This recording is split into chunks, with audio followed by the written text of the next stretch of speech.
Bonjour, bonsoir.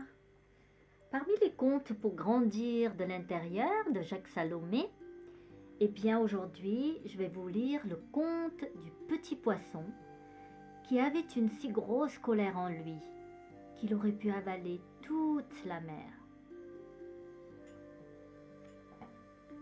Alors, il était une fois un petit poisson nommé Sans-Vin. Ce petit poisson vivait dans une mer lointaine, un peu petite, mais avec plein d'autres poissons. Il faut dire encore que ce petit poisson habitait chez ses parents et que son papa poisson et sa maman poisson étaient très sévères avec lui. On ne sait pourquoi, il l'empêchait de faire des tas de choses. Il lui reprochait de nager, de jouer, de faire du bruit avec sa bouche. Bref, ce petit poisson avait toujours le sentiment qu'il ne faisait jamais ce qu'il fallait. Il se demandait souvent si ses parents étaient ses vrais parents, tellement ils lui paraissaient sévères.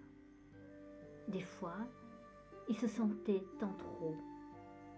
Mais d'abord, il avait très peur, de son papa surtout, un peu moins de sa maman, mais quand même un peu. Cette peur, il la cachait tout au fond de lui. Jamais, il ne l'aurait avoué à quelqu'un. D'ailleurs, à qui parler?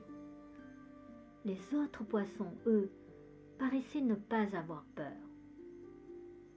Aussi, chaque matin, ce petit poisson qui s'appelait Sans-Vin, quand il arrivait à l'école des poissons, vous savez ce qu'il faisait? Eh bien, d'un seul coup, il nageait vers les autres poissons qui étaient dans la cour de l'école. Et il les mordait. Oui, il les mordait, avec sa bouche de poisson. Comme ça, crac.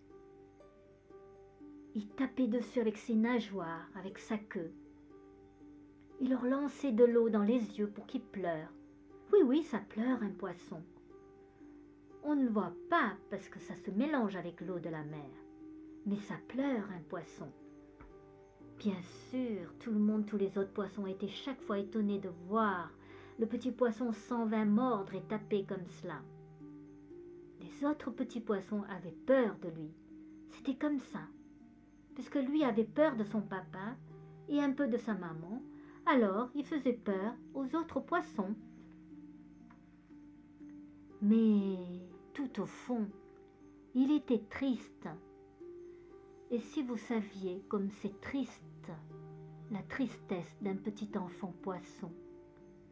C'est tellement triste que des fois l'eau de la mer en devient toute grise, toute noire. Des fois, on voit comme ça la mer toute noire.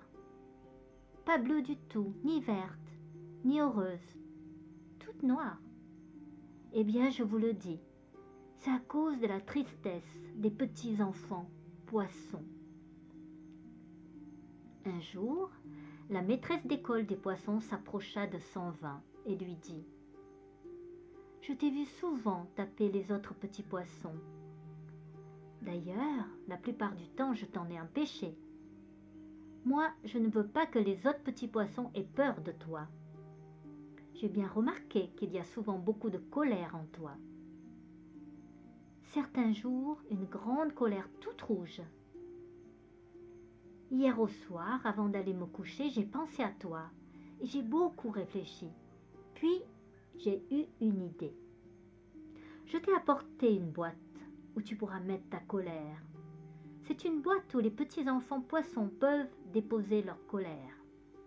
Le matin, quand tu arrives, tu peux mettre ta colère dans la boîte. Et le soir, si tu veux, je te la rends pour rentrer à la maison. Si tu le souhaites, ta colère peut dormir ici dans l'école pendant la nuit. Comme ça, elle sera reposée demain matin. Le petit poisson Sans-Vin, tout étonné, dévisagea la maîtresse des poissons. Il ne savait pas qu'il y avait des boîtes à colère, des boîtes à peur, des boîtes à tristesse, où l'on pouvait mettre ses colères, ses tristesses ou ses peurs. Ce matin-là, il ne dit rien. Mais le lendemain, il arriva avec un tout petit coquillage qu'il avait trouvé sur le chemin de l'école, tout au fond de la mer. Il dit à la maîtresse d'école des poissons: « Maîtresse, je voudrais mettre ma tristesse de ce matin dans la boîte à colère. » La maîtresse prit le petit coquillage, le regarda longuement et vit que c'était bien une grande tristesse qu'il y avait dedans. Elle comprit que les colères sont des tristesses qui ne peuvent se dire autrement. Elle mit le petit coquillage dans la boîte à colère, comme le lui avait demandé le petit poisson sans vin. Et je crois même qu'elle l'embrassa, mais je ne suis pas sûre, parce que je ne sais pas comment les poissons s'embrassent. La suite de l'histoire? Eh bien, je ne sais pas encore. La maîtresse d'école des poissons m'a dit qu'un jour, elle me raconterait. J'ai appris depuis que d'autres maîtresses d'école chez les poissons avaient pris l'habitude de proposer des boîtes pour qu'on dépose à l'intérieur les sentiments pénibles, de façon que les enfants poissons ne restent pas encombrés, habités ou pollués toute la journée par des pensées négatives. Je crois savoir que ça pourrait marcher aussi avec les petits d'hommes. Ainsi se termine pour l'instant le conte du petit poisson qui avait une si grande colère en lui qu'il aurait pu avaler toute la mer.